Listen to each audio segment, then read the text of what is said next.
Why do superheroes have secret identities? Different heroes will give you different answers. Spider-Man would say it's to protect the people close to him. Superman might say it's so he can live a normal life. Iron Man would tell you they're silly and don't bother. But Batman would tell you something different. Anonymity isn't just a personal preference, it's a statement. Bruce Wayne is a man, but Batman is a symbol. He could be anyone, he could be anywhere, he could always be watching. You are never safe from the Batman.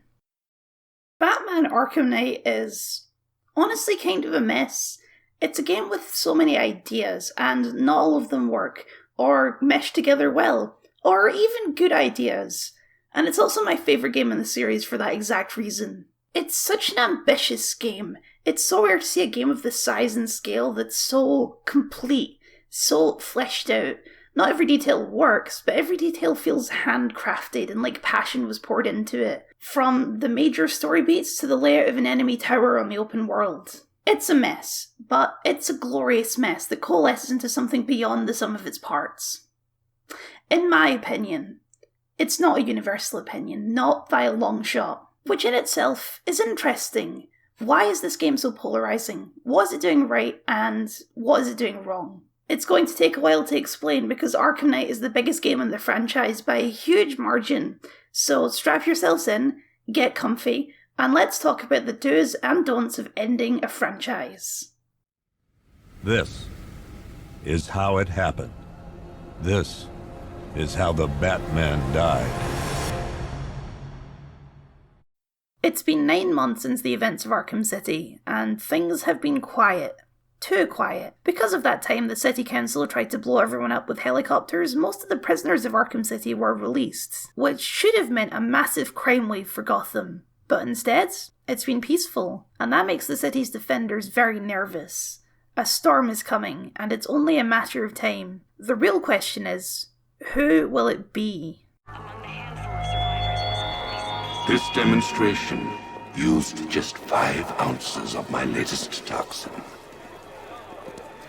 Tomorrow, this will seem like child's play. Gotham, this is your only warning.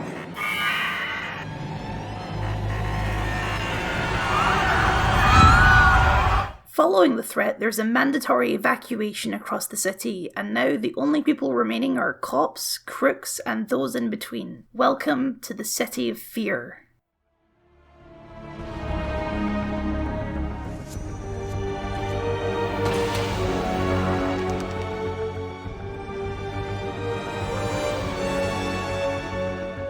It took just 24 hours for us to lose control of the city.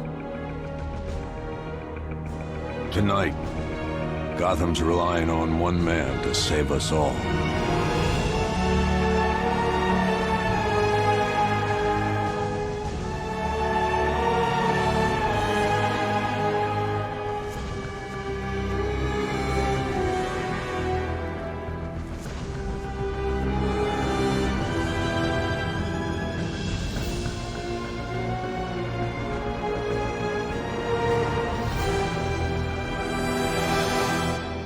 It's as classic an introduction to Batman as you can get, answering the bat signal one last time. All 3 of the previous games began in a prison, escorting the Joker, Bruce Wayne's incarceration, and the Blackgate riot. But this time, we're out of the prison, and what better way to signify that than this grand sweeping shot across the city, culminating in getting immediately into gliding across the open world. Arkham Knight was developed and released for the Xbox One and PS4 generation, and while now tricks like that may seem standard, at the time flowing from a cinematic cutscene like that was incredibly impressive, and it's an approach to presentation that the game maintains for its entire run. After a short conversation with an older, more grizzled Commissioner Gordon than the one seen in Origins, the game truly begins. And it starts simple, rescuing some beat cops under siege, where we're quickly introduced to the game's second protagonist. What are you doing?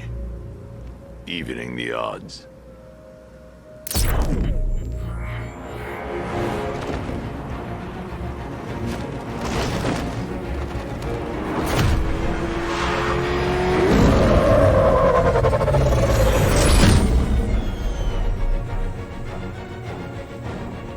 We're going to have many words about the Batmobile later, it is by far the most important addition to this game over previous entries in the series, and probably the most controversial as well. For now, we'll stick with the story and the first of its mysteries. While rescuing the cop, something unexpected happens. A military-like SUV tries to run you over. Seems a little odd, so you run it down in the Batmobile to ask a few questions. He points you to one of Scarecrow's safe houses, where instead of the man himself, you find another of the city's power players, Poison Ivy, having been locked up by Scarecrow because of her immunity to his toxins. She half-heartedly tries to escape from Batman, but then something much more dangerous comes around the corner. What's wrong?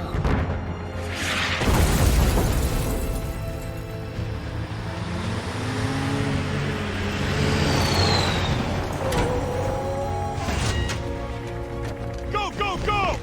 We've got the target, sir. He's cornered. Don't move! Are you sure it's him? Confirmed, it's Batman. Sir, that tank they have backing them up is unmanned. Good. I thought this would be tough.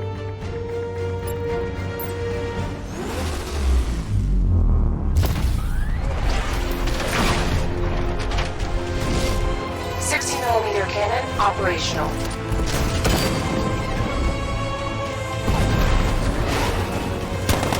Riot suppressor engaged.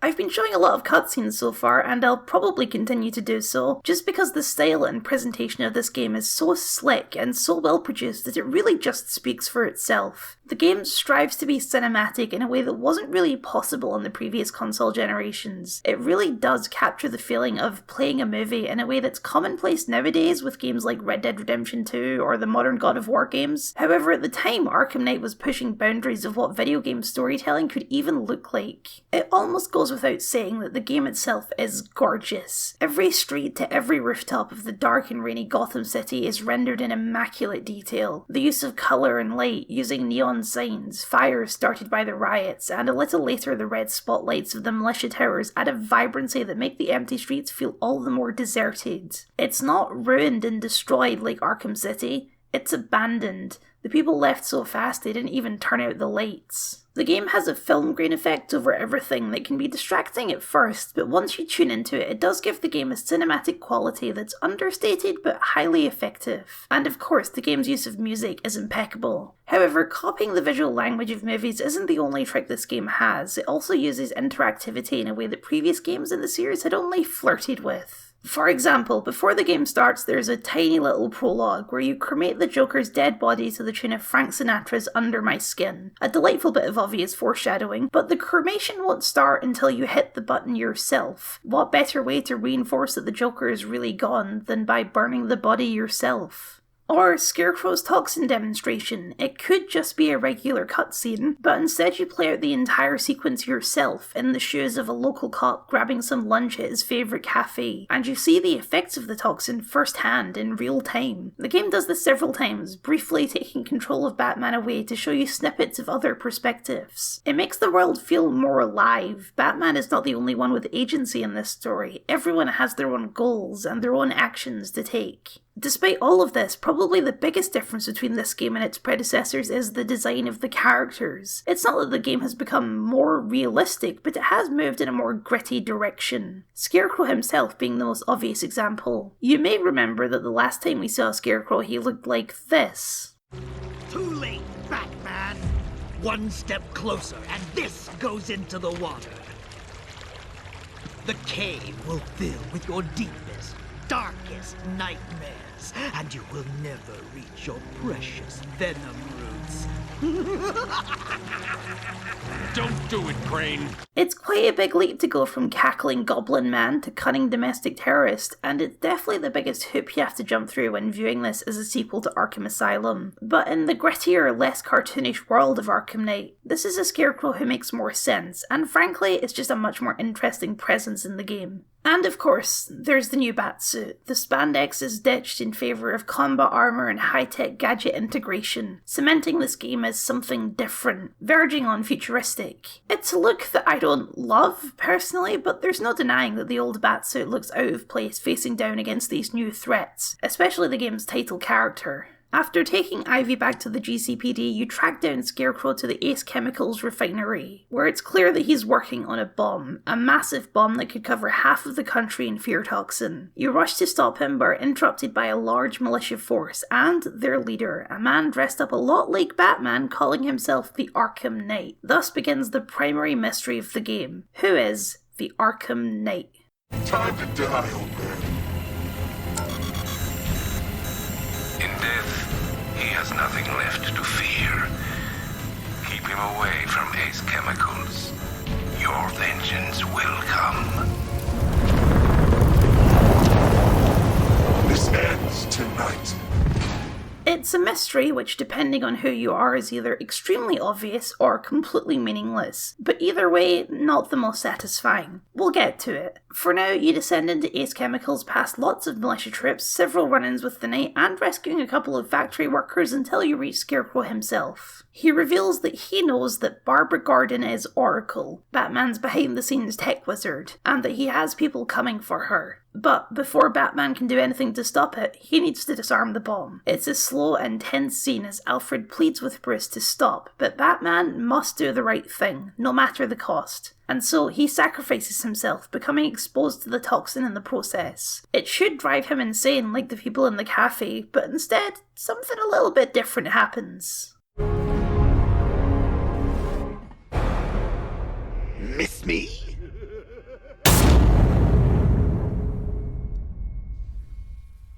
It's here that we take a brief moment to fill in some backstory. We land at the old studio on a drizzly morning in the shoes of Commissioner Gordon. Batman has invited him here to show him something important, that he has 4 people locked up in a secret facility in the studio, each of them showing alarming symptoms. During the events of Arkham City, the Joker had sent his infected blood across Gotham, and while most of it was stopped in time, 5 people ended up infected. However, instead of killing them, the disease changed them. It turned them into the Joker. 5 cells, but only 4 patients, because the last one is waiting for someone special, someone more dangerous than all the rest, Batman himself. Back in the present, Batman is somehow able to escape the blast, but any sense that the worst of it is over is quickly dissolved when the Joker starts talking to you over the comms. He's sticking around. In fact, he's about to become a constant companion for the rest of the game, giving his commentary on every major and minor story event. Now we have the 2 core threads of this game, stopping Scarecrow and the Arkham Knight to save Gotham, and Batman is slowly being taken over by a hallucination of the Joker, all of it taking place in a very strange World of Tanks spin-off. You're losing drone, Sergeant! The movement on that thing, it's difficult to get a lock! It is difficult to overstate just how much of this game you spend driving the Batmobile. It is easily at least half of the game, and even when you aren't driving it, it's still involved most of the time. It is your primary mode of transportation, it's used for car chases, it has its own combat missions as well as assisting you in regular fights. It's used in solving the Riddler's puzzles and custom-made death racetracks. It's used for parkour, there's even Batmobile-specific stealth segments. It really is as much a Batmobile game as it is a Batman game, and if you aren't on board with that, then you're going to bounce off this game very quickly. Now, I already said that this is my favourite game in the series, but even I will admit to you that the Batmobile becomes a little bit much sometimes. The scene where the Batmobile comes in and saves the day when you're with Poison Ivy is pretty cool, but it becomes significantly less cool when I tell you that happens at least 4 or 5 times in the game in roughly the exact same way. It feels very strange to drive because it drives exactly like what it is, a rocket-propelled super tank. It's bulky and kind of hard to control. It feels much better to control when it actually is in tank mode. And the Batmobile combat missions are the best part of the Batmobile's presence in the game. They break up the usual fighting, predator and exploration rhythms of the series with a new kind of challenge, where you dart around in this super tank, dodging shots and unleashing lots of different weapons and special abilities. They're fun, but they also don't make any sense at all. It's appropriate that around half the game is in the Batmobile because around half of the problems with the game's story and just general believability of the game world also come from the Batmobile. Because the Batmobile is such an integral part of the gameplay, massive chunks of the game's story and level design have to bend over backwards to accommodate the presence of the Batmobile. Spaces have to be much larger to give the Batmobile enough room to move around. That's why the game doesn't reuse the locations from Origins and Arkham City. But the most obvious of these is the drones. What's the deal with all these drones? The basic concept of the Arkham Militia is that they've been trained specifically by the Arkham Knight to hunt and capture Batman. In the fight segments, they're much tougher than the regular criminals you fight, with multiple different enemy types to fight at once, including combat medics who can resuscitate fallen foes and electrically charge other fighters so you can't touch them, these massive tank dudes with access to all sorts of weapons who take tons of hits to take down, and the swishy annoying ninja dudes. In Predator mode, these different enemies are still active, as well as the big minigun dudes who you can't take out silently, automated turrets that you need to disable, and enemies armed with suits that make them invisible to your detective vision. Much like the Mr. Freeze fight from Arkham City, if you use a tactic too many times in one encounter, then they'll adapt to it and it will no longer work. If you do too many inverted takedowns, then they'll start mining the gargoyles. If you use the vents too many times, then they'll start flushing them with firebombs. These are all fantastic additions to the game that really do make the militia feel a cut above anything you've faced in the previous games. They are a dangerous and imposing threat that really do feel like an uphill battle in every single encounter. So what about the drones? Along with the hundreds of men in the city, the militia also brought a full battalion of autonomous tanks, missile launchers and helicopters into the city, and there are many reasons that does not make any sense at all. First things first, they didn't know Batman had a tank, which is the only reason you'd want to bring this many drones, since they're not going to be very efficient at hunting a Batman who only sticks to the rooftops, and they barely even consider the cops a threat. Second, if they're specifically designed to hunt Batman by the Arkham Knight, a guy who clearly understands all of Batman's strengths and weaknesses, then why are they unmanned? Batman can't blow up the tank if there's a guy in the tank because Batman doesn't kill people. And you know that, Mr. Arkham Knight, so why wouldn't you save all this time and money by just making them manned tanks, if you really felt the need to bring a battalion of tanks to the city? Third, and this is kind of the biggest one, why does Batman have a tank armed with a 60mm tank cannon, a Gatling gun, and a multi-target missile launcher? Weapons that could only be used to kill people. When was he ever going to use these things if there wasn't a massive fleet of unmanned drones to safely unload all of these deadly explosives onto? Maybe you can handwave this one away with the age-old reasoning that Batman is just always prepared for every situation, but this one is a hard sell given how justifiably against using guns Batman is, and what is a tank if not just a big drivable gun? There isn't really a good solution to these issues because the drones only exist in the game because of the Batmobile, and the Batmobile is only a tank because of the drones. They're a circle driving around the same plot of whole. And I don't think these drone segments are pointless or shoehorned. They add a level of scale to the battle and the city occupation that you wouldn't capture with just fistfights. It feels like a war and not just a battle, and to capture that feeling, a significant chunk of the game's logic had to be sacrificed. Was it worth it?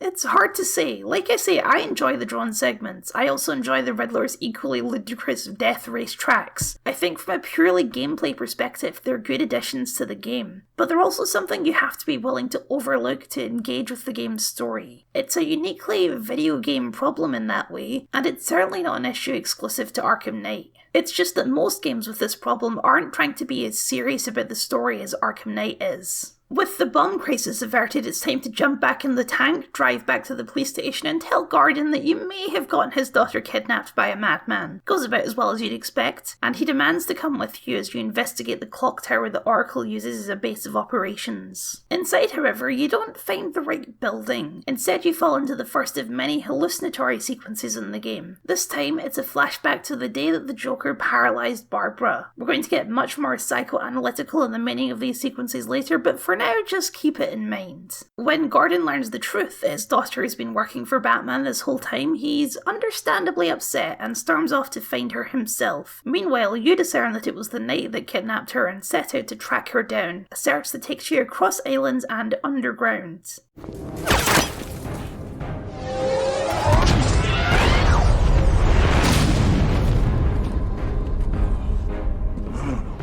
You're not going anywhere, man. Tri-weave titanium-coated armor plating. Nice. Unless you know exactly where to shoot. You're good, Dark Knight. Even better than I remember. It's gonna make it even more satisfying when I kill you. Oh, and don't worry about Barbara. I'll take better care of her than you ever did. Batman's in the control room. Show him what happens when he messes with mine.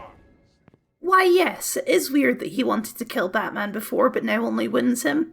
We'll get to it later. For now, it's interesting to note that this is when the game properly opens up and the side content starts to fill out the map. That's because Oracle is missing for most of the game, and Alfred is the one who does all the over-the-radio chatter for these missions, and if that happened before her kidnapping, then it would be a bit weird since that's her job. The side missions are more directly tied to the main story than in previous games. The majority of the side plots are directly tied to the main story by the fact that they're all part of Scarecrow and the Arkham Knight's plan to wear out Batman, to have all his enemies cause chaos around the city and push him to its limits. They have an even higher level of polish than they did in Arkham City, and it's truly hard to say if they even count as side content when it's clearly expected that all players will try and finish them all. There are some classics you would expect, like stopping Two-Face's bank robberies or Penguin's weapon smuggling, but the majority of these missions explore slightly more obscure villains, or at least ones not seen in the Arkham games before, like Man-Bat, Deacon Blackfire, Professor Pig, and Chief Underhill, the worst of the bunch. The side missions are mostly multi-stage affairs, which the game drip-feeds you over the course of the main story. That means as you play through the game, the main story and these side stories are progressing in tandem, giving a much clearer sense of story progression than a typical RPG, where you hold off fighting the Dark Lord for 20 hours while you hunt down some trolls for the local villagers. Arguably the most important feature of these side stories is at the end you get to add them to your people collection. When you defeat one of these super criminals, you stick them in the back of the Batmobile and you drive them to the police station to lock them in a big glass cube. Together, right in the middle of the station. It makes perfect sense, really. Aside from the drones, this is probably the biggest logical sacrifice you have to make for the sake of game design. Except this one I unequivocally love. Having a big prison display area where you can actually see the tangible progress you're making as you stop more and more of the mayhem is just fun. And having a little post-mission chat with each of the villains, hearing their "I'll get you next time, Batmans," I don't care how stupid it is, I love it. Why does the well-meaning arsonist fire chief just trying to protect his men's jobs get thrown in the same cell as fucking Deathstroke? Don't care. I'm all about the human trophy room. The silliness of the prison is not the problem here, because the real problem here is where the prison is. It's not uncommon for open world games to have a home base type location, somewhere where you often return to and where the important NPCs hang around, and in Arkham Knight that location is the GCPD headquarters. Which doesn't seem that weird until you start considering Arkham Knight as a sequel to Arkham City, and as the capstone to the Arkham series in general. At the core of all three previous games was the suggestion that Gotham City itself, its government and its law enforcement were the real problem. The corrupt and violent cops in Arkham Origins, the manipulation and corruption of Arkham Asylum itself, and of course Arkham City, the legally sanctioned murder ghetto. There's a suggestion leading on from that game in particular that the city itself is broken. Sure, stopping the supercriminals is important, but if you can't trust the system to do the right thing, then why even bother sending them back to jail? It sure seemed like something that Batman would have to reckon with, but instead, this angle is not only not present in Arkham Knight, it's almost the complete opposite. The police are shown in an almost entirely positive light, and I only say almost because there is a single cop who's working for the Riddler. Other than that, nothing but love for our boys in blue. They keep our streets safe, they're not overly harsh on criminals or in the pocket of mobsters, they're good, honest men and women down at the station. Commissioner Gordon, still the ultimate symbol of incorruptible authority, ends the game by becoming mayor, and the villain of the game, Scarecrow, is clearly coded to be a kind of tear-down-the-system domestic terrorist type, putting you as Batman in the position of defending the status quo.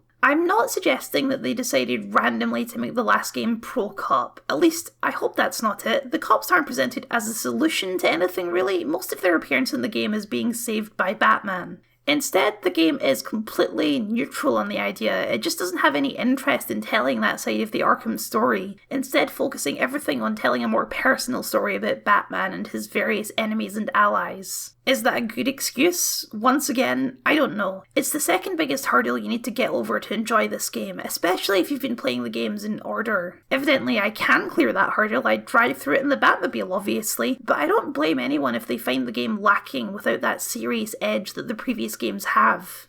You've probably noticed by now that I've raised several very serious issues with this game, and yet at the start of the video I claimed it was my favourite. Well, we're getting there, I promise. The next step on the search to find Oracle takes us to the Stag Enterprise's airships, a mad science lab in the sky, and madness is exactly what we'll find there. As it turns out, Simon Stagg was secretly helping Scarecrow develop his newest toxin, with the intention of selling it for profit, of course, but that's not the important thing that happens here. The important thing is that he's the Joker. He's on the second airship. Did he have anyone with him? Oh, you mean Barbara Gordon? I think we both know she's probably dead, don't we, Bats?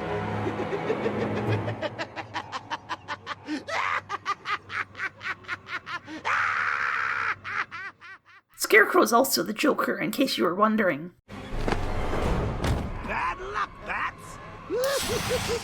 The Joker is becoming more than just a hallucination. He's becoming a threat, one that may just take over Batman at any minute. And that would be bad for everyone, as we see from his brief time sparring with the militia. Oh, and then Oracle shoots herself in the head after being subjected to Scarecrow's gas. Don't worry, she gets better. I'm breezing over a ton of details right now, because they're going to come up later, and I don't want to repeat myself. Just assume that between all of these plot beats, there's a bunch of miscellaneous other stuff and some tank fights. Since Poison Ivy is immune to Scarecrow's toxin, you work with her to try and come up with a counter-agent, which happens to be an ancient long-dead tree that she can use her powers to revive. Unfortunately, while you're doing that, Harley Quinn storms the old movie studio in an attempt to free the Joker-infected patients. You work with Robin and one of the patients who's had no symptoms, an old school teacher named Henry Adams, to find and detain all of the escaped Jokers and Harley Quinn herself. Along the way, Joker takes some interludes to tell you the tale of Jason Todd.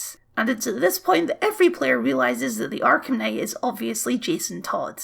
Early in marketing, Rocksteady was insisting that the Arkham Knight's identity remain a secret. They even lied in official material and interviews by saying that the Arkham Knight was an original character to the game and not a returning character, which they amended later to say they were talking about the name Arkham Knight and not the character under the Red Hood, as it were. These little flashback sequences are emblematic of why this reveal is unsatisfying to the player. To anyone familiar with the story of Jason Todd, the Arkham Knight is so obviously Jason Todd that it's frustrating that Batman and Alfred never figure it out. And to a player who isn't familiar with Jason Todd, these flashback sequences make it obvious, because why else would the game be showing them to you if they weren't important to the plot of the game? If you don't know, Jason Todd was the second Robin. He was a street orphan who tried to steal the wheels off the Batmobile when Batman caught him and took him in. After a few years of crime fighting, however, Jason decided that Batman's no-killing rule was causing more harm than good, and set out to kill the worst of the lot, the Joker. He failed, and instead he was captured, tortured, and eventually killed by the Joker, who beat him to death with a crowbar.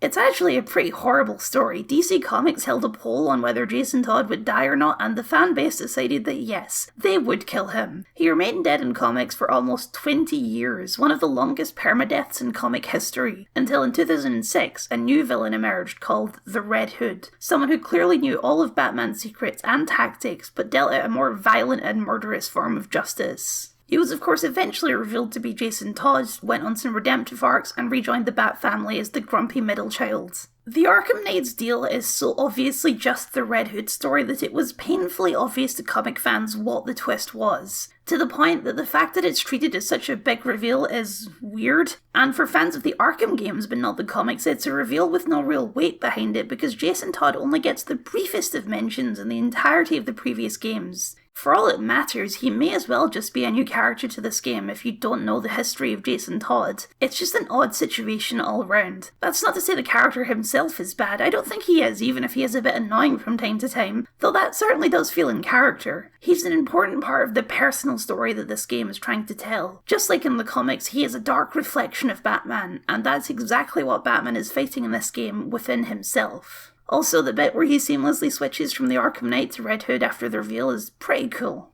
I like it. But we're jumping ahead here. After stopping the Joker-infected patients, Henry Adams reveals that like Batman, he was simply hiding his true nature, and he shoots the rest of the patients to purify the gene pool, as he puts it. But then he sees that Batman himself is infected and shoots himself to purify the gene pool, I suppose. Robin tries to convince Batman to lock himself in the cell for everyone's safety, but fueled by the memory of Jason Todd, instead he locks Tim in the cell and gets back out there for more tank fights. And just as well, because Scarecrow's next plan goes off. Using a device called the Cloudburst, he covers the city with fear toxin. All side missions are temporarily unavailable, and you can't even descend below the smoke until you collect a special battery for the Batmobile. You destroy the Arkham Knight's tank, which has the Cloudburst mounted to it, and then Poison Ivy sacrifices herself to clear the gas from the city. For the plants, not the people, obviously. It's after this that Gordon is captured by the Arkham Knight, and you have to find the militia's main base to save him, descending underground and running away from the Knight in a big drill that eventually destroys the Batmobile. Jason is revealed, you beat him into redemption, and take the elevator up to the roof to find Scarecrow. Gordon seems much calmer than before, and during the slow ride, he talks to Bruce, not to Batman. You know, you see a lot in this job, a lot of pain, a lot of suffering. But I'll never forget taking a witness statement from an 8-year-old boy who'd just seen his parents gunned down. You were kind, Jim. I was thinking, I may never get a chance to tell you this, to say sorry. You don't need to. We're the same, Bruce. We'd do anything for our family. He seems calm because it turns out that Barbara isn't actually dead, and Scarecrow manipulates Gordon to shooting Batman by threatening to kill her. Then he pushes her off the building anyway because fear, I guess. But obviously Batman isn't actually dead because Gordon knows where to shoot. Batman and Oracle are surrounded by drones. Whatever will they do? Oh yeah, that's right, second Batmobile.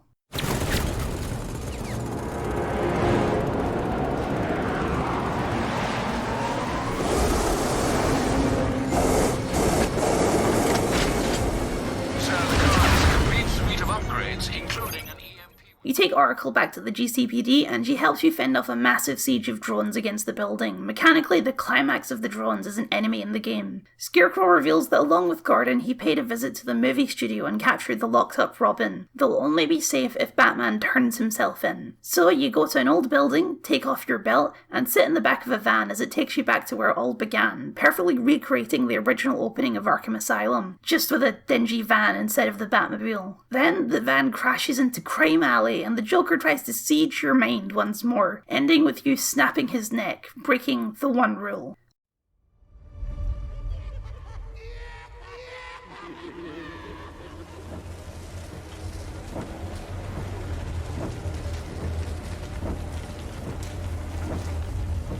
So you finally lost it, eh? Finally snapped my neck. No denying it this time. You've got the mind of a killer, and that mind is mine. It's over, Bruce. You crossed the blood-red line, and now Scarecrow's going to set me free. The Joker is both the most interesting and most impressive part of this game, and the most inconsistent and kind of broken part of the game. He has more plot holes surrounding him than any other part of the game, and it's all to do with what's real and what's not.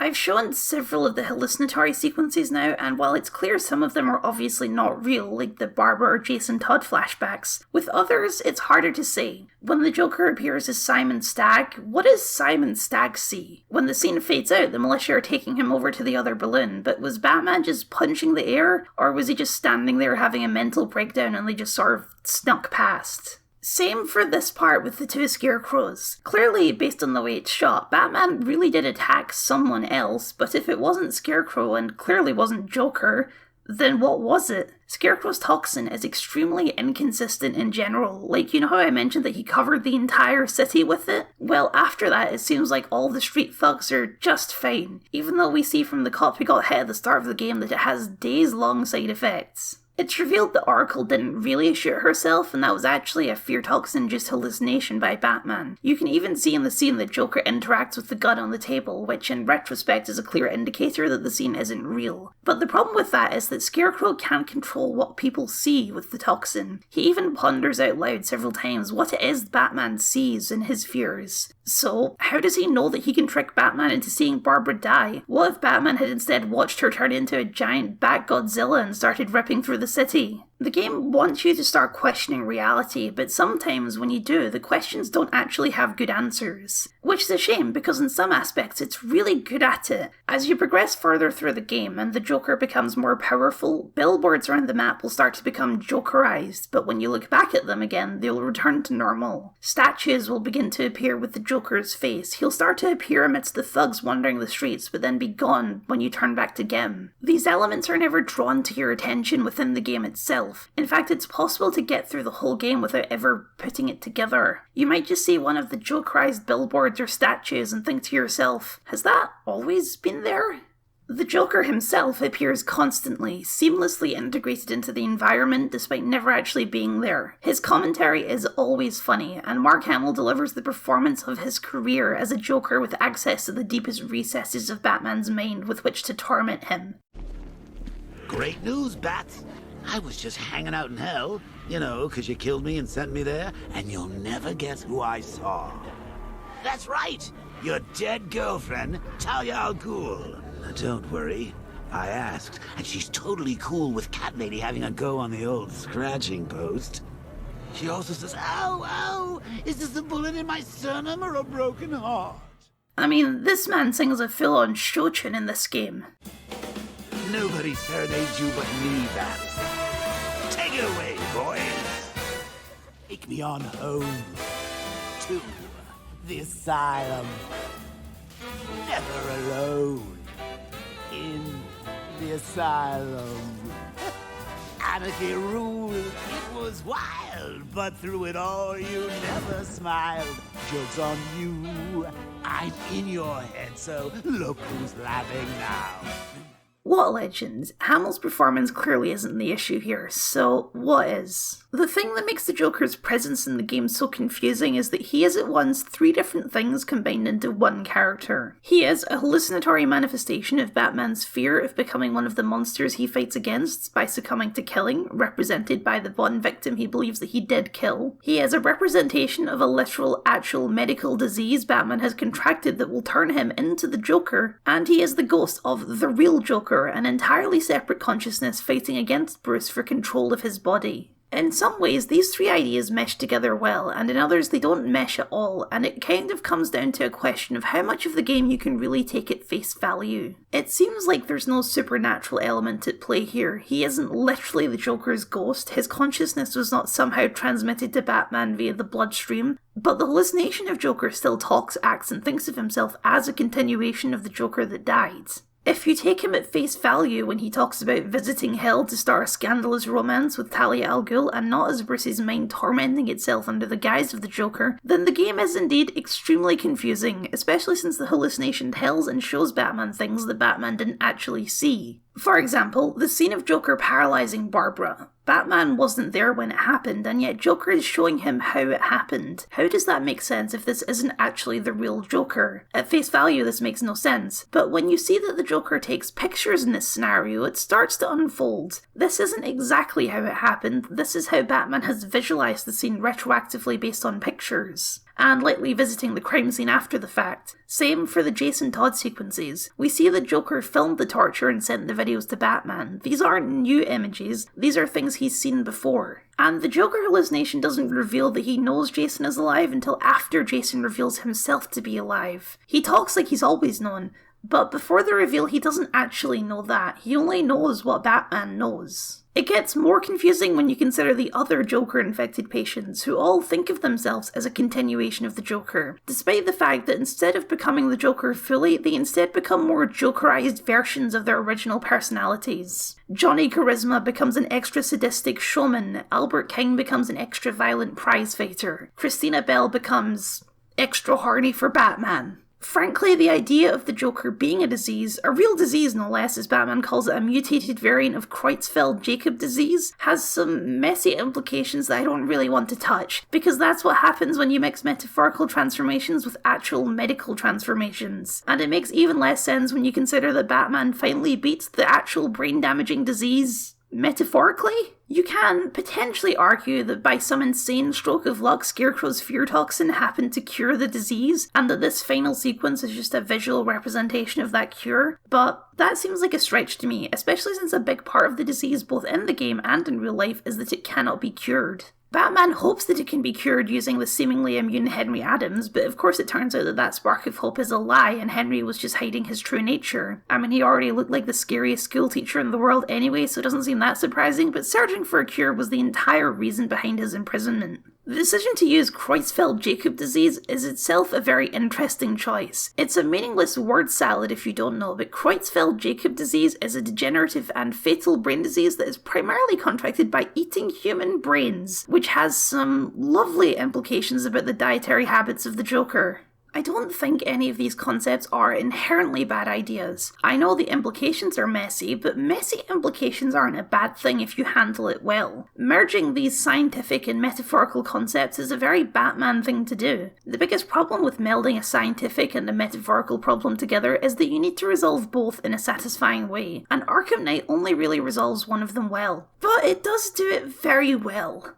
Why on earth do I love this game so much when I seem to have so many problems with it? It's because despite all of this mess, this tangled web of strange ideas and unrefined concepts, Arkham Knight is one of the most in-depth and most interesting Batman stories that I've ever seen. The game is so committed to the character of Batman, both as a man and as a symbol. Despite all of its flaws, I can push through it because I'm so invested in the story that Arkham Knight is trying to tell. Arkham Knight may fail as a sequel when it comes to systemic issues, but it certainly does not fail as a sequel to Batman's story. We pick up right where we left off, with that darker and more dangerous Batman we got a glimpse of in Harley Quinn's Revenge. He's our protagonist, the same man we've been controlling throughout the series, but there's a distance between us now. As Gordon told us at the very start, this is the story of how the Batman died. But it's not a quick death, a heroic sacrifice to save innocent lives. It's a slow death, a corrupt death, one where the very idea of Batman is dying, not just the man. Batman and many of the people of Gotham are convinced that he killed the Joker, that he broke his rule, and this has led Batman into a spiral of depression and self-doubt. He's shut himself off from his family, he's lying to them, and that's what makes him so interesting as a protagonist of this game. For a lot of it, he's making decisions that we, the player, can clearly see as not only wrong, but dangerously wrong. It starts when Oracle is captured. Batman, coldly, calculatingly, lies to Robin about it, tells him that everything is fine. The logic being that if he knew, Robin would obviously want to help find her, especially since they're romantically involved. But Batman needs him focused on researching the cure for Joker's disease. He's never told Tim that he's the last patient. He's never told anyone. In a way, he doesn't want to accept it himself. When he thinks Oracle is dead, he still doesn't tell Tim about it. Alfred tells him that it's morally wrong to do so, and that if Tim finds out that he didn't tell him, he'll lose him forever. But even still, Batman sticks to the cold logic. The mission must come first. But the truth becomes more and more clear. It's not a logical motivation, it's fear. And that's why Scarecrow, despite seeming like an odd choice, is the perfect villain for this game. It's a fear of many things. Fear of losing Tim, of him going into danger and dying. But more so, it's a fear of Tim seeing through Batman. Seeing that he's sick, seeing that he's dangerous, seeing that maybe he shouldn't be doing this tonight. It's selfish, and it's not just Robin he pushes away. Some of the side missions are elevated by the inclusion of the extended Bat family. The mission to stop Penguin, for example, has you working with Nightwing, the first Robin and one of Batman's oldest allies. The first thing he does when he shows up is to tell him to leave, only conceding to let him help when it's clear that he's not going to just leave. He's like anyone dealing with depression in that way, pushing people away, not wanting help, wanting to wallow in misery. Though most people with depression aren't also the living embodiment of justice, and dealing with the burden of maintaining the legend of Batman is both what's pushing him to remain sane and what's pushing him over the edge.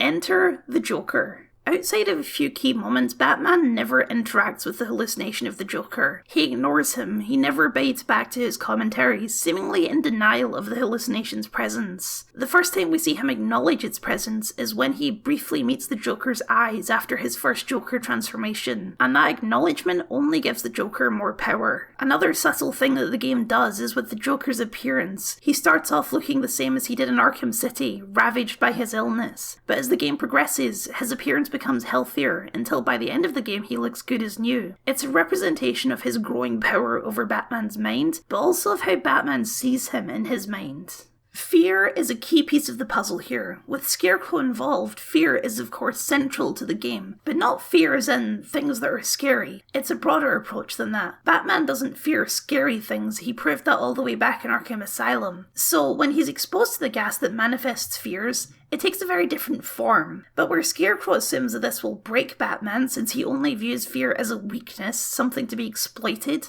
in the end it has the opposite effect. The fear of losing yourself, of going too far and becoming something you hate, the fear of letting people down, the fear of being wrong, those are very nebulous fears. But when you manifest that fear as a person, then it becomes something more understandable. It puts a face to those fears and it becomes something that you can actually face, a problem that you can punch.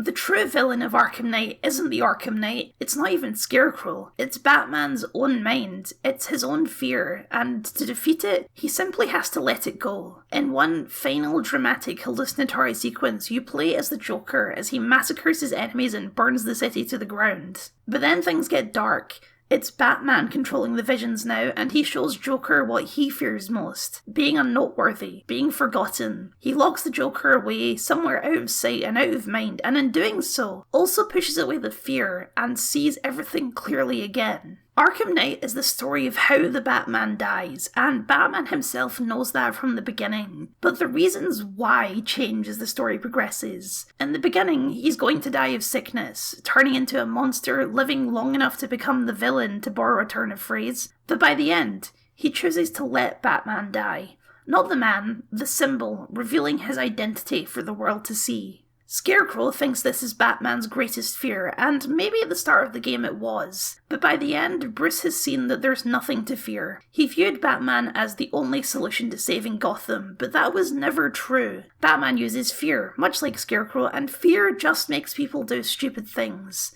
Gotham needs something new, something better than that. It doesn't mean Bruce is done fighting crime. It doesn't even mean that he's done being Batman, and as we've seen in the trailers for the Suicide Squad game that takes place in this universe, he isn't. He just has a new outlook on it. One less dark, one less lonely. One where he forms the Justice League, I guess. Bruce defeats Joker and breathes a calm breath. Scarecrow is confused and injects him again, but nothing happens. His fears have already been conquered. He tries shooting Bruce instead, but the gun is shot from his hand by a new red-hooded hero, and Bruce gives Scarecrow a taste of his own medicine. I won't deny that Jason's redemption is quite sudden, and hell, that his entire arc is quite weird, but we can talk about that more later. The important part is what this redemption symbolises. Batman is not just a symbol of fear, but a symbol of hope, of inspiration. Other heroes will rise. Batman is not alone in his fight to protect the innocent, and he never was. Batman may have been a symbol, but that symbol also made him a target, sometimes to obsession, as seen by the likes of the Joker or the Riddler. He was a man they could fight, but they can't fight the concept of justice in the same way. You return to the open world after the reveal. Gotham still needs Batman for one more night, and everyone has their thoughts on the news. Some people, like Deathstroke, don't care at all. The revelation won't change his mission to hunt down and kill Batman. Some of the thugs around the city lament that it kind of ruins the whole Batman thing for them. The Riddler, for his part, refuses entirely to accept it, instead adamantly stating that it's clearly some kind of elaborate ruse meant to fool simple minds. When every side mission has been completed, the final ending can begin. The Nightfall Protocol. Bruce flies back home, steps in the door with Alfred, and Wayne Manor explodes. Gordon tells us how, with his death, Gotham became more peaceful, that the darkness of his world left when he did. And then we see the sequence that started endless internet debates. A rich family with their son come out of the theatre and decide to cut down a side alley where they're obviously mugged by a couple of thugs. The shadow of a bat appears and they boldly announce that look don't scare them no more. Then the figure explodes into a monstrous bat symbol, the world folding in around it, and it strikes at them. There are people who take this scene to be completely literal, that the figure on top of the roof is Bruce Wayne using Scarecrow's fear toxin to fight crime. But to me, that's just missing the whole point of the game. To me, this scene is obviously not meant to be completely literal. I mean, it's literally the exact same setup as Batman himself. The pearl necklace is even dramatically thrown to the ground in that same iconic way. To me, this sequence is purely symbolic. It says that Batman is gone, but he isn't forgotten. His legend lives on. Gotham will always be protected, but not by Batman, not by a rich orphan who watches his parents get gunned down, but by those who follow in his footsteps. People say that this game is too dark, too depressing, but I've never seen it that way. It is dark, there is a lot of death. But there's optimism in there too. In many Batman stories, the violence is kind of endless. Batman beats up the bad guys and sends them to the asylum, they escape, innocent people get hurt, round and round it goes. Arkham Knight truly does represent an ending to all of it. I don't think the game is inferring that Batman did more harm than good, that like Strange suggested in Arkham City, Batman is the reason for these supercriminals' existence. I think instead the game proves Batman right. He never killed Poison Ivy, and in the end, she did do the right thing. She helped save Gotham, even at the cost of her own life. So did the Arkham Knight. People can change for the better, and while there are some people out there, like the Joker, who won't ever do better, most people are not inherently cruel. Most people will do the right thing if you give them the chance. On the subject of Poison Ivy, I could continue to point out flaws in the game, including how the game damsels 2 of 5 of the female characters in the game, kills 2 more, and has the 5th one's entire motivation be love for a man, how Hush's plotline from Arkham City is resolved in a pretty quick and silly way, how Deathstroke gets sucker punched in a cutscene, this extremely weird hallucination sequence where all the buildings go blurry and you start to fall beneath the world. But none of these are enough to distract me from the amazing journey that this game takes me on every single time. I couldn't fit it much into the last video because he wasn't in Arkham Origins, but Kevin Conroy as Batman was one of the most iconic roles in comic history. And like Mark Hamill, Arkham Knight may just be the performance of his career. He'd been playing the role for over 20 years, and he let that time and age come out in his performance. I think it's safe to say this game wouldn't even be half as good without his masterful voice work, allowing for the nuances of what this game is doing to take shape.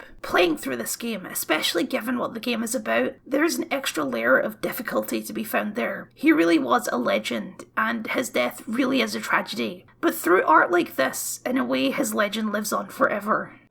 I am vengeance. I am the Knight. I am Batman.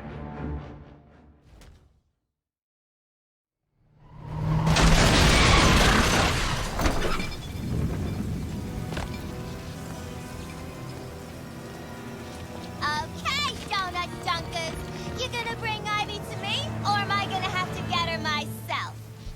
Have it your way!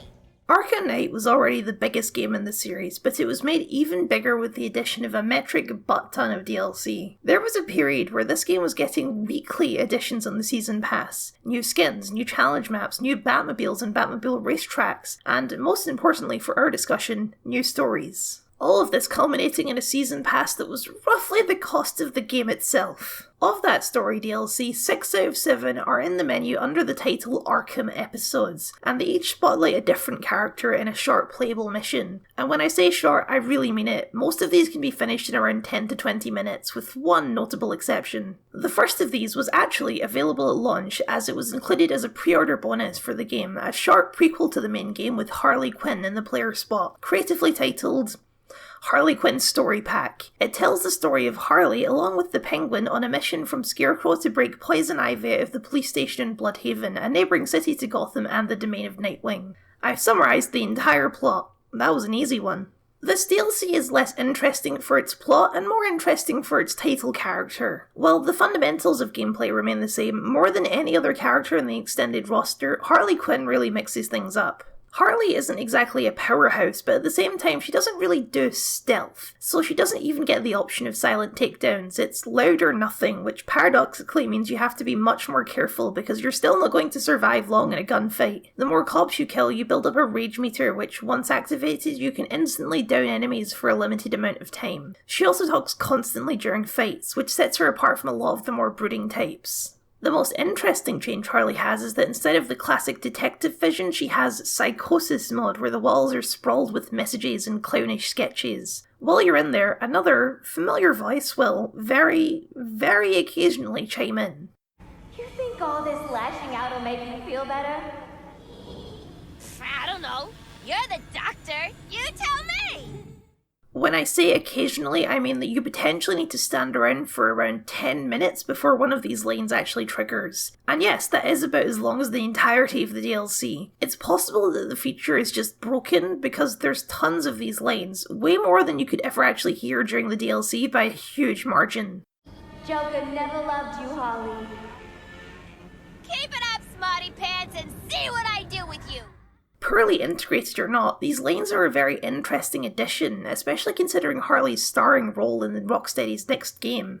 There is a part of Harley, deep down, buried by the Joker's influence, that knows all of this is wrong. And not only that, the Joker was a poisonous influence, and Harley is better off without him. The old psychiatrist Harley. With the Joker gone, that voice is making itself heard again. It's a very interesting detail to include in the game given the direction that Harley Quinn has evolved over the last few years. Harley Quinn has been in all 4 of these games, but I haven't actually mentioned her all that much. I'm not even sure I called attention to her cameo in Arkham Origins. Her character in all of these games is defined by her relationship with the Joker. She is always a secondary character to him, which wasn't weird at the time, but in retrospect it does make it obvious that this character has changed a lot over the last few years. Starting in 2016 with the release of a quite bad film called Suicide Squad, Harley Quinn has risen from fan favourite side character to a household name, and one of DC's most popular characters. Like, my mum knows who Harley Quinn is now. She starred in at least 2 movies without the Joker, she has her own cartoon series, and back in the comics she even got a full redemption arc, joining the Bat family and mostly fighting on the right side of the law. Harley Quinn's story pack sits right on the threshold of the current era of Harley Quinn, but falls just a little bit short of crossing that threshold. So we end up with a Harley that's still firmly in the Joker's shadow, but she's starting to become aware of it. Let's see if these guns are everything Black Mask says they are. You calling Black Mask a liar? Quit busting my chops. Just show me what we got.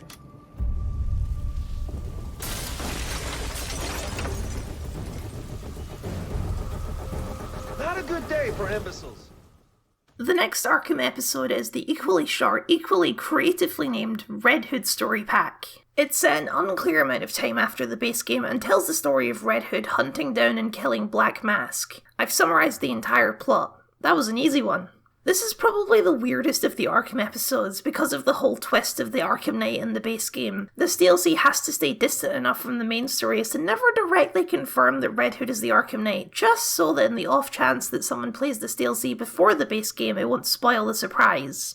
You know, aside from it being blatantly obvious. Look at him, he's obviously the same guy, he has the same voice and the same silly helmet. It takes place in a nebulous win against a villain with no connections back to the base game. Black Mask hasn't been a proper threat since the time of Arkham Origins, with the implication being that his empire never quite recovered from the night Joker took over. If we do properly consider Red Hood Story Pack as a follow-up to the base game though, then it leaves Jason Todd in a very strange place. Jason is a tangled ball of conflicting emotions in the base game, which is why I don't mind that his actions are logically inconsistent across the events of the story, why he can suddenly switch between wanting Batman dead, taunting him but leaving him to live, and eventually rescuing him. He's dealing with both the unprocessed trauma of being tortured by the Joker, and with some major daddy issues and misplaced feelings of abandonment. I don't mind that his redemption arc was rushed because really, all he actually needed to hear was that Batman still cared about him and missed him. I mean, he really needed a hug, but that's not really Batman's thing. He comes across as a man who doesn't actually know what he wants, and with Troy Bakering all over the place, the character has a believability that does give the arc some more heft than maybe it deserves. Besides, when we get to this little chunk of story, it's clear that there's still some redemption left to be done. Wrong answer. Okay, stop! At the docks! He's keeping the guns at the docks! Appreciate that. Yeah, so Red Hood's big mix-up to gameplay is that he has guns? Guns are certainly an efficient way to clear a room of enemies, so efficient in fact that this DLC has to introduce bulletproof enemies just so you can't instantly clear the whole area from range. It's efficient and very lethal. Harley definitely kills people in her mission, but with Red Hood it feels a lot more apparent because you're actually shooting them with guns. I mentioned it back in the Arkham Asylum video, but it bears repeating how notable that murder actually is. I've shot thousands of mooks in my time, but somehow doing it in this series feels wrong. The DLC itself never condemns or judges Red Hood for killing people, it certainly does not have the time for that, but I think there's an assumption there that players will take discomfort in it. Not only is it, morally bad, but it's clearly not what's most healthy for Jason. What we do get from this Jason is not just ruthlessness, but a callous disregard for life, casually joking as he guns people down. He may be fighting the bad guys now, but that doesn't necessarily mean he isn't still one of them. His emotional issues have not been resolved, and while he's channeling that energy in a better direction now, he's still got work to do. His redemption wasn't as simple as helping Batman stop the Scarecrow after all. It's going to take time that we're most likely never going to see, but this little slice of life shows us one step early on the journey. Hey, where's Boogie?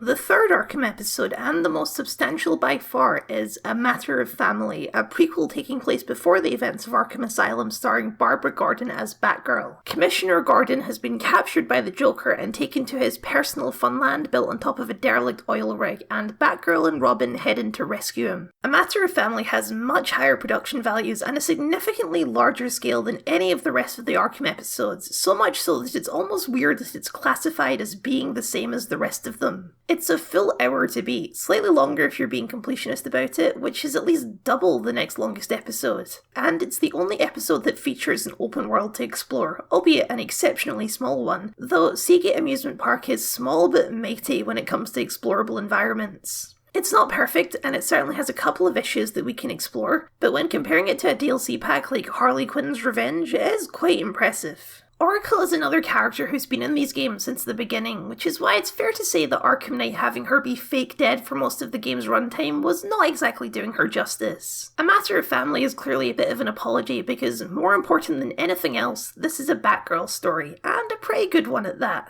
Batgirl, as you may expect, plays very similar to Batman, with most of the same gadgets at her disposal. The major difference is that she's a lot better at hacking, and there's a whole bunch of extra hackable things in the environment that you can use to your advantage. As the title suggests, it's a story about family, and that's what's so powerful about it. Specifically, it's about the relationship between a father and daughter. Batgirl is pretty unique in Gotham City for having a parent who's actually alive, but the relationship has an obvious strain of Barbara hiding her true identity from him, even while trying to save his life. The Joker doesn't know that he's captured Batgirl's dad, but it was his intention to lure her here and kill her because he believes that Batman is spending too much time on the children and not enough time on him. It makes the Joker as a villain of this DLC quite different to the rest of his appearances. He doesn't have the same obsession with Batgirl that he does with Batman, so he's a lot more straightforward in his intentions. He really is just trying to kill her, and this isn't some kind of elaborate multi-stage torture like what he'd pull on Batman. The actual structure of the DLC is very basic and very gamey. Rescue some hostages, disarm a few bombs, bouncing around every interesting landmark of the theme park as you do so. But there's a lot of charisma in the writing and the performances that it all flows well, especially since the real star of the show is Seagate Amusement Park itself. Seagate Amusement Park may be small,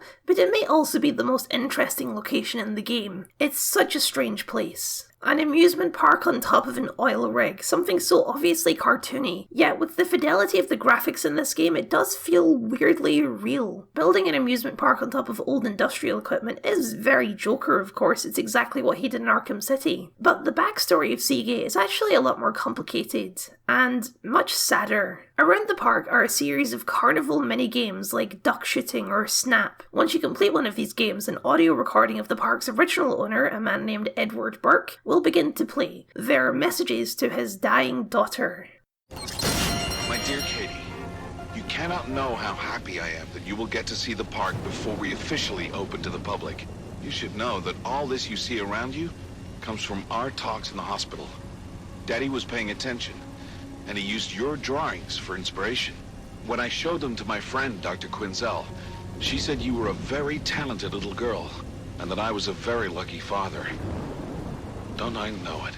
Like Barbara and Commissioner Gordon, Edward and Katie are father and daughter caught in the orbit of the Joker. In this case, he met with Edward in the alias of Jack White, with apparently the correct assumption that he wouldn't know what the Joker, the most famous criminal in Gotham, looks like. I guess Edward doesn't get out much. Joker held Edward's daughter with some unorthodox medicine, and at the same time pushed him to actually go through with and build his daughter's crazy idea of a theme park. As you listen through more of the notes, it seems as though Joker probably killed this guy after he did something innocuous to offend the Joker. But after finding all 4 messages, the door to his old office is unlocked, and you find that the truth is even darker than that. The walls are covered with his daughter's notes and drawings about the park, as well as invoices and receipts for all of the equipment, and in the corner bed lies a skeleton. Edward's daughter died before the park ever opened, most likely because the Joker was giving her quack science medicine, but he was also able to convince Edward that it was his fault. He, after all, took her to a real hospital. That was the true mistake. So in gratitude for everything he tried to do, Edward left him the park, and then he took his own life. Jack White was even gracious enough to give him a pill to help him do it. It was supposed to be painless.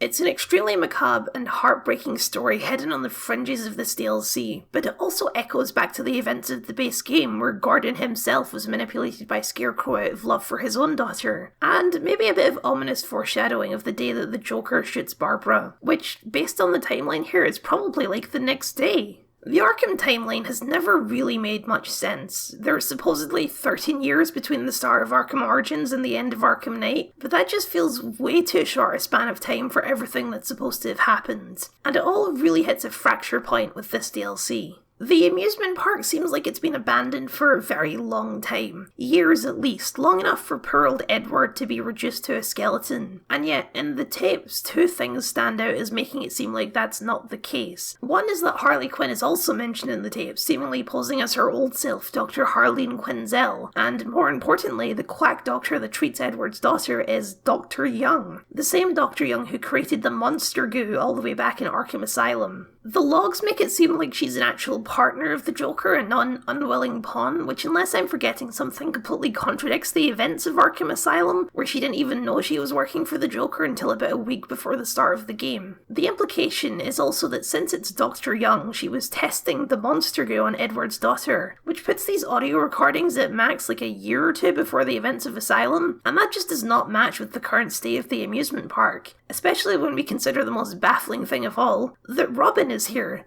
The third Robin, who according to his bio in Arkham City and dialogue in Arkham Knight is still new. So that puts this DLC about a month before Arkham Asylum, and maybe that does line up, but it just feels very wrong to me.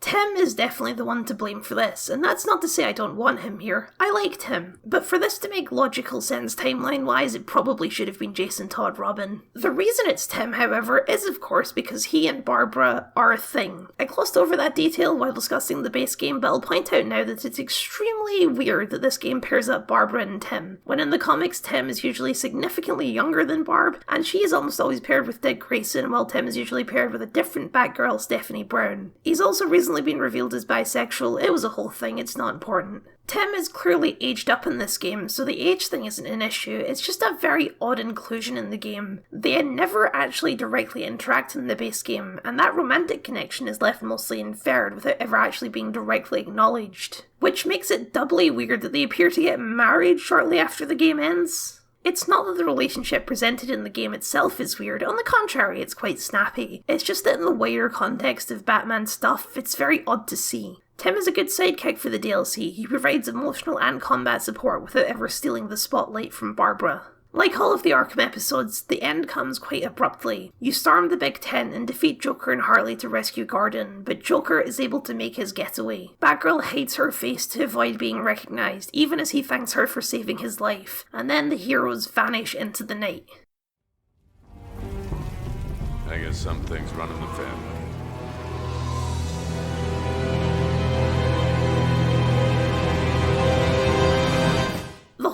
DLC has a very classic feel to it. It's a simpler story, closer to Arkham Asylum than anything going on in the base game. A cartoonish story with a darker, gritty flourish. It's a prequel in more than just timelines that way. It's also a nostalgic flashback to Arkham Asylum in its small, compact design and focus on a singular villain. A lot of the Bat family struggle to escape Batman's pointy-eared shadow, but with Batgirl especially, it does feel extra poignant to be seeing one of her stories with such care behind it, given the recent cancellation of her own film for tax purposes. She's an interesting character, both as Batgirl and Oracle, and she deserves more time in the spotlight.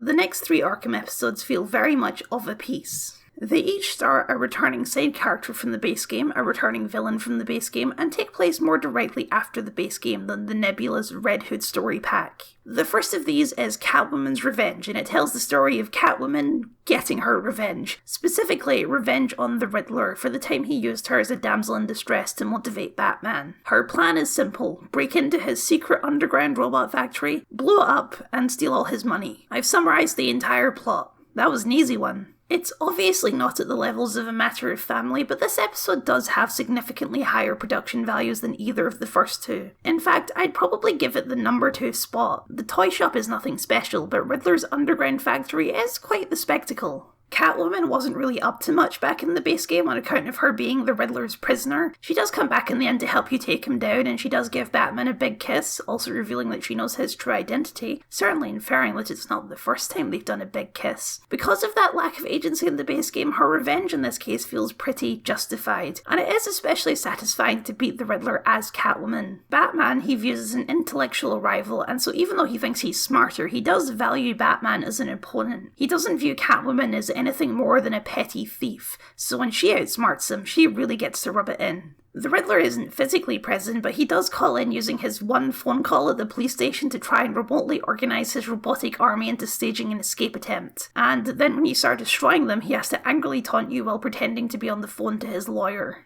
Calm down, Eddie. Here's what I'm going to do.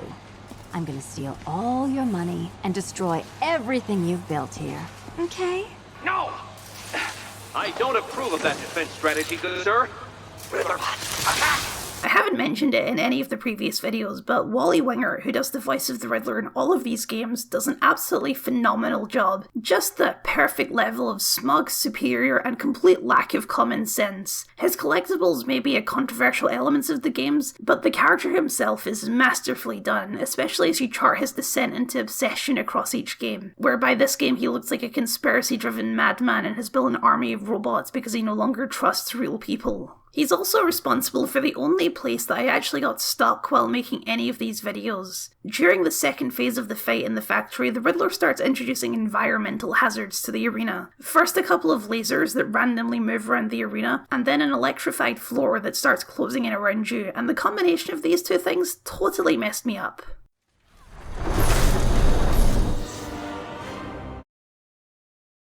Revenge is a dish best served by an expert. Consummate in its ideal preparation methods, my dear.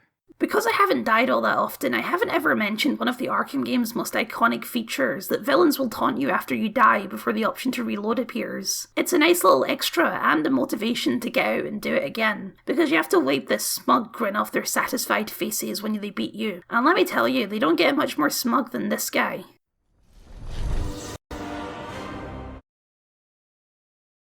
Farewell, my feline foe. Catwoman has a very limited toolset and no good way to take down lots of enemies at once, and this encounter throws tons of enemies at you and keeps throwing more at you, and then it's just...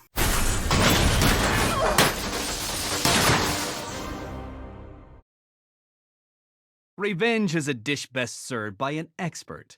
Consummate in its ideal preparation methods, my dear. If for some reason you're watching this video for advice, the way to get through this is to not use any of your combo abilities. They just slow you down. Focus on building up your combo and eventually you'll be able to get it done. Anyway, you blow up the facility, steal his money, and he gets tasered as you return to the main menu. The end.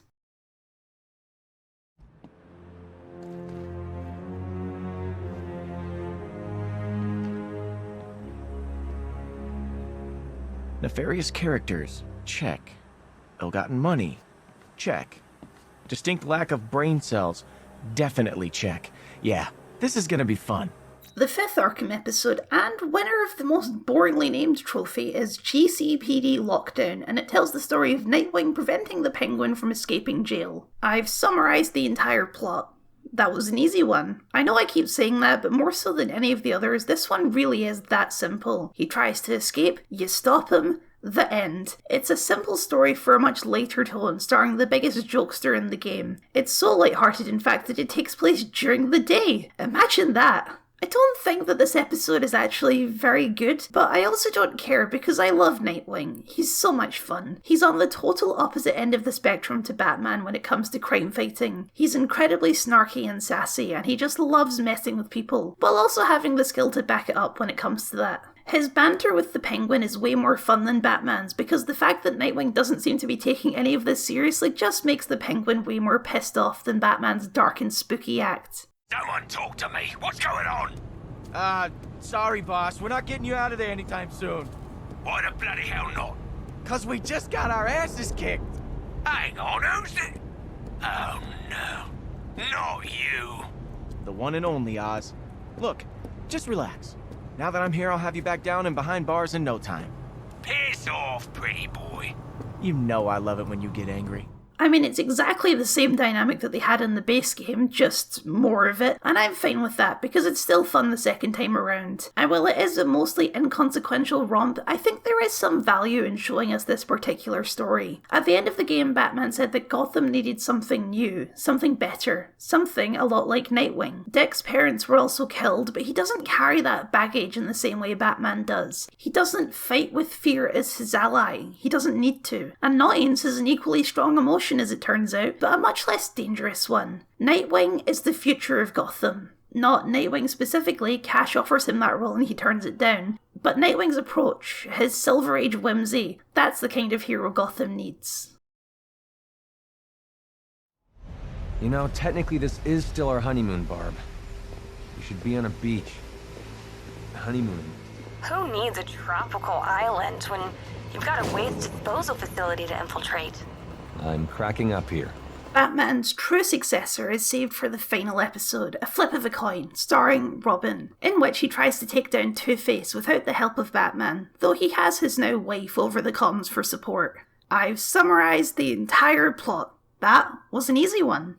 Like the last one, this episode is also very light on plot, though there is a bit more going on beneath the surface of this one that's worth a discussion. It takes place in a new environment for one thing, Two-Face's legal advice and garbage disposal facility. Not the most glamorous of places, but a change of scenery is always nice. And when you get to the half-burned down, half-pristine marble hallway, it all feels very classically Two-Face. Two-Face is an interesting choice for this story. It's never explained how he escaped prison, he just did. It's a thing Batman villains usually do, but he is one of Batman's more naturally dark villains, especially in this series where his scars are rendered to look really painful. He is in every way a fallen hero, the star district attorney driven to a life of crime. And so really, he's a great choice to contrast against the new way of doing things. Tim strikes a balance between the ultimate dour seriousness of Batman and the goofy fun of Nightwing. He is more serious about his crime fighting, but he's not dour. He can't command fear in the same way Batman did, and he doesn't need to. The criminals of Gotham don't take Robin seriously as a threat, being as he is Batman's sidekick. And that frame has influenced him as well. If he doesn't inspire fear like Batman did, then what hope of living up to his legacy does he have? How's it going? Slow. Tim, stop that. You're not him. So everyone keeps telling me. Good. I'm glad you're not. You can be better, I know it. The undercurrent of the episode is Robin learning to be his own kind of hero, using the skills that Batman taught him, yes, but also his own ingenuity. That's even reflected by an encounter after this moment, which is more of a puzzle than a fight. When he finally reaches Two-Face, he takes a couple of bullets and it seems as though he's not up to the challenge, but it's a ruse so that Two-Face will get in close. It's not the sort of tactic that Batman would use, but it's effective nonetheless. Tim catches Two-Face's signature coin, and it lands on the bad side. The day may be saved, but there's always more work to be done. And that is the last chronological thing we've seen in the Arkham series, at least until the release of Suicide Squad. The Arkham episodes are a mixed bag, but I think that collectively they do work well played back to back, as little slices of different stories, exploring lots of different tones and themes. I thought at the time that you could easily make a whole game out of the Arkham episodes concept, and that they proved that you don't need Batman to make a Batman game. And as it happens, that game did eventually come out, though confusingly not set in the Arkham universe. Gotham Knights is its own can of worms that we'll maybe get to someday, but undeniably it draws from these episodes more than it does any of the mainline Arkham games. There's just one more piece of DLC left, but it is the biggest of the bunch. A return to the main story for 4 additional side missions, and 4 familiar faces.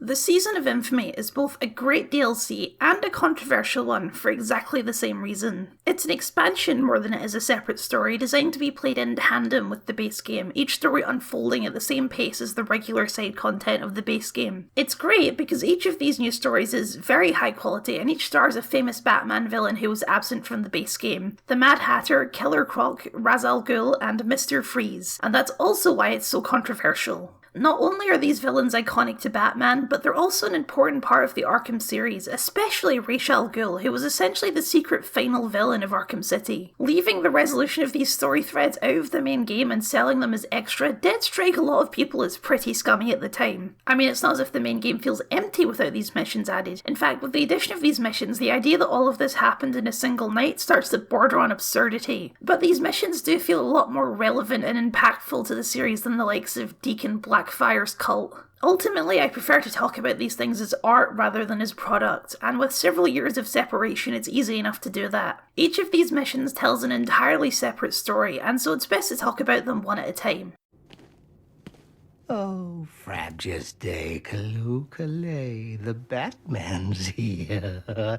It's time to play. The Mad Hatter's mission, simply titled Wonderland, is probably the most basic of the bunch. The Hatter has kidnapped a few cops with thematically relevant names, and through his usual act of comic book nonsense super hypnosis powers, once again tries to make Batman his Alice. It's less a continuation of his story from Arkham City than it is a repeat of it, just with a different gimmick this time. You're shrunk down onto the pages of a pop-up book called Batman's Adventures in Wonderland, where each page represents one of the previous games. The Hatter recounts his own skewed version of events, and you fight inky versions of the enemies from those games, all while trying to save the White Rabbit. The Mad Hatter is the Batman villain that I struggle the most to get the appeal of. He's an insane weirdo and creep, and while his hypnosis journeys are fun and interesting in all 3 of his appearances in the series, outside of that I've never really understood what he brings to Batman's rogues gallery. The Joker is chaos to Batman's order, the Riddler is a challenge to Batman's detective prowess, Scarecrow employs a lot of the same tactics that he does. Two-Face is a fallen ally. The Mad Hatter is a dude obsessed with Alice in Wonderland. I've never really understood how he made his place so prominent among the rest of them. His mission is fun, but it doesn't really get any deeper than that, which the rest of them very much do. It is a side mission in the truest sense of the word, something that you do on the side of doing more important things. It just happens to be given a higher budget than your average side quest. Though, not when comparing it to the level of side quests already present in this game. If the Season of Infamy was all Wonderlands, then I wouldn't be very excited to talk about it. But luckily, the rest of these missions have a sharp uptick in quality.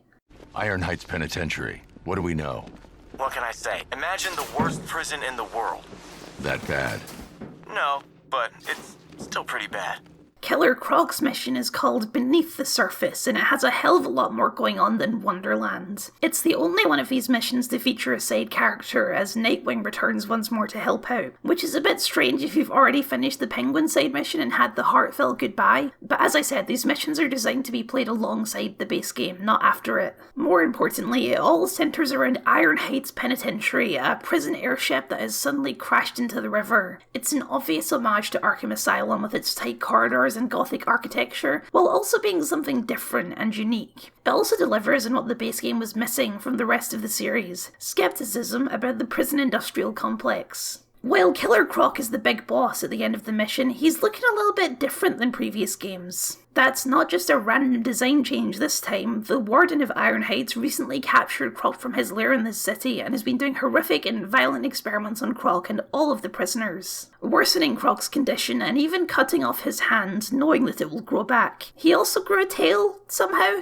The reason the Warden was doing this was seemingly to try and use Croc's condition to create a race of super soldiers. I said it delivered skepticism about the prison industrial complex. I didn't say it was particularly relevant skepticism. What the Warden is doing is obviously wrong, and in a moment of humanity, Croc even begs him to undo the mutations, something that the Warden can't actually do. But then Croc is still the same cannibalistic monster man that he always was, so obviously he needs to be taken down. The Warden's crimes are ultimately personal, not systemic. To use a common turn of phrase, he's a bad apple. The rest of the guards went along with this cruelty, of course, but all of the guards that you rescued clearly feel shame about what they've been doing on the airship. They don't want to let Batman see it, not only because it would expose their criminal wrongdoing, but because they feel bad about it. They were driven to it by a madman. Iron Heights wouldn't be a good place to stay even without the corrupt Warden. It's clearly a horrific and cruel prison, which you can tell even from the architecture, the hanging glass box prison cells, and dark impressive atmosphere. But the game never takes it that extra step and calls out a systemic issue. It's not even clear if Iron Heights is a federal or private prison, both of which have their own fun separate issues, but you have to decide which type it is before you can start exploring what's wrong with them. And none of this is to say that the mission is bad. On the contrary, it's quite fun, especially with Nightwing along for the ride. It's just that it edges closer to that systemic critique of Arkham City while never actually crossing the threshold of saying something meaningful. Not that commentary on how leaders can corrupt people under them is invaluable. That's entirely what the next mission is about. Civil war amongst the League? How is that possible? Ra's al Ghul is not known for restraint when it comes to punishing dissent. His body went missing after Arkham City. I thought the League had revived him. But perhaps not. Sir, if the League has a new leader, or leaders... They could be even more dangerous than Ra's.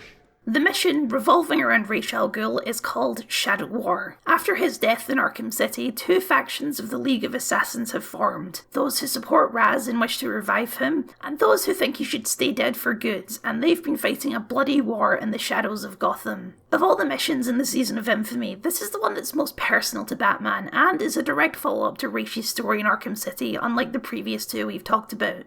After discovering two dead assassins, you track the survivor back to the Loyalists' hidden lair beneath Elliot Memorial Hospital, where Raz is being kept alive by a Lazarus-fueled life support machine. He's barely conscious and seems almost in a daze, but the Loyalist assassins demand that Batman find a new source of the substance with which to revive him fully once more, and, in a spark of consciousness, Ra's asks that he do it for Talia. When you find the new Lazarus pit, you also find the Rebels, led by another of Raz's daughters, Nyssa, and she offers Batman a deal. Destroy the machines, keeping Rachel alive, and she'll take the League out of Gotham, never to return. That is the true moral quandary of the DLC, and one without a clearly defined answer. Do you save Ra's one more time, or do you let him die? Depending on your interpretation, breaking Batman's rule. The Arkham games very rarely give you a narrative choice like this. The only other one I can think of is the choice to leave Arkham City as Catwoman, and even that one is more of a joke ending than anything else. Being the last game in the series, however, Arkham Knight can give you this kind of narrative control without worrying about any of the implications it might have on future games. The only consequence that really matters is the feeling you leave the game with. Neither ending is ideal, although in my opinion one is much worse than the other.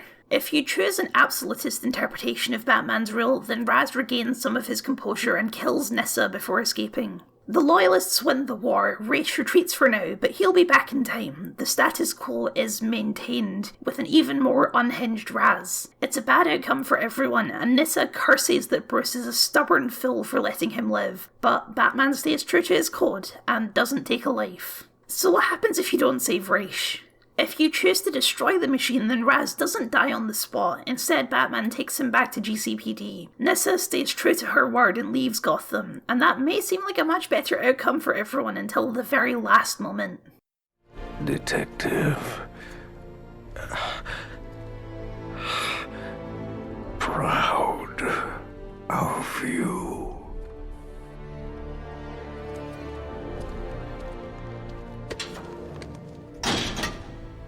It may seem simple, but it undercuts a lot of the positive outcomes of this ending. Regardless of how Batman justified it, regardless of how Alfred tries to justify it, regardless of how you yourself justified it, Raz sees what Batman did as killing him, and he's proud of his one student for doing it. I think that's the perfect note to leave this ending on. You don't have to agree with Raish. I don't agree with him. Cutting off an immortality machine from a guy who's already dead doesn't really ring the same as murder to me. Like, I'm pretty sure Batman is fine with killing a zombie, but that doesn't matter. What matters is how Batman thinks about what he's done. Nobody in Gotham will mourn for Ra's al Ghul. Most of them don't even know he exists. But Batman will always live with the knowledge that he's dead because of his actions.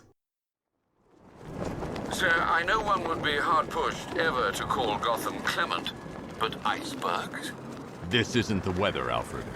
You can play these missions in any order, but Mr. Freeze's story is the one that I choose to end this DLC and subsequently this video with. It's called In From the Cold, and while it may not be the most dramatic of these missions, I do think it's the most emotionally engaging. Like all of Batman's major villains, Mr. Freeze was approached by Scarecrow and the Arkham Knight to help take down Batman, but finally learning his lesson from Arkham City, he refused, and so they kidnapped his wife once more to motivate him. When you find him, Freeze tells Batman that he'll get Nora back if he brings them Batman. Batman doesn't object. He tells Victor to shoot if he thinks he can trust them, and Freeze backs down. This may be the season of infamy, but Freeze doesn't have the heart of a villain anymore. He's too smart to trust the militia, and he trusts Batman enough to know that he will save his wife. And in turn, Batman begins to trust Freeze as well.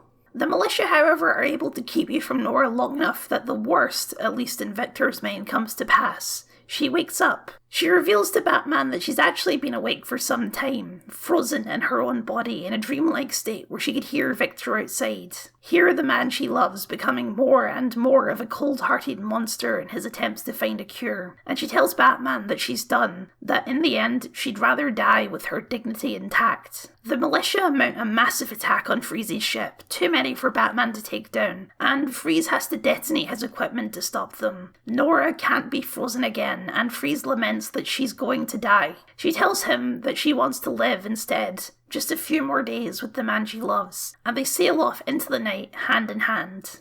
There are many places to end the Arkham series, but this is where I choose to end it, with Nora and Victor sailing away. It's not a happy ending per se, it's bittersweet. Nora is going to die. Victor, after all these years, will have to deal with that. But with her death, she can finally rest outside of her icy prison, getting to live once more if only for a few days. And when she's gone, Victor can finally move on as well. Who knows what he'll do? There's many options, but it probably won't be something on Batman's radar. He's a brilliant scientist. Perhaps he'll keep working on that cure anyway, see that all that work doesn't go to waste. I choose to end here because it's emblematic of something great about Arkham Knight as a whole. It is an ending. It knows that tonight will be Batman's last, and as such it lets other stories end as well. Like Raish, like Mr. Freeze, like Poison Ivy, and like the Joker. We live in an era of perpetual franchises. The MCU will never end, the Assassin's Creed games will never end, Star Wars will never end, and while Batman will obviously keep going, the Arkham games ended definitively, for better and for worse. There is great value in letting stories end, and I wish more franchises were willing to do it. An ending means that there can be a future for Victor Freeze. He doesn't have to be the villain anymore, always toiling away to save his wife. He can be free of it, they both can, and he can move into a new phase of his life. That's a powerful story element that you cannot ever have in a perpetual franchise, where villains need to keep coming back, where the status quo must always remain the same, so that the same stories can continue to be told. The story is over, and we can all move on. Arkham Knight may not be what everyone wants from a game, and more than any other game in the series, even Origins, it's got a lot of issues. I won't be the ultimate Arkham Knight defender, that's not a hill that I'm willing to die on, but I just can't deny that I get something from this game that few other games have ever captured. It's such a full game, so rich in details, so much more than I could ever cover in a video like this, even one this long. A game like this doesn't happen very often, and so even with all its flaws, I treasure it for what it is.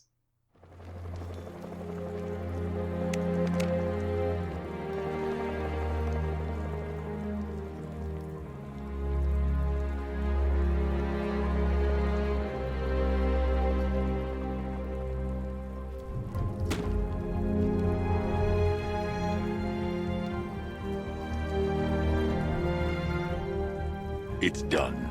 Gotham is safe. Thank you, Bruce. For everything. Goodbye, Jim.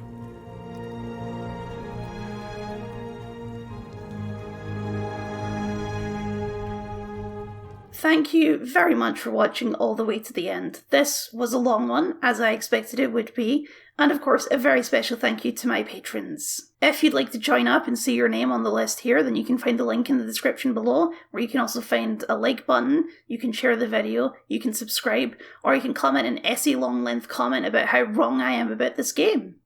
If you're looking for something else to watch, you can go through the entire Arkham series with me up here, or if you're looking for something else, why not check out this video about Star Wars Andor.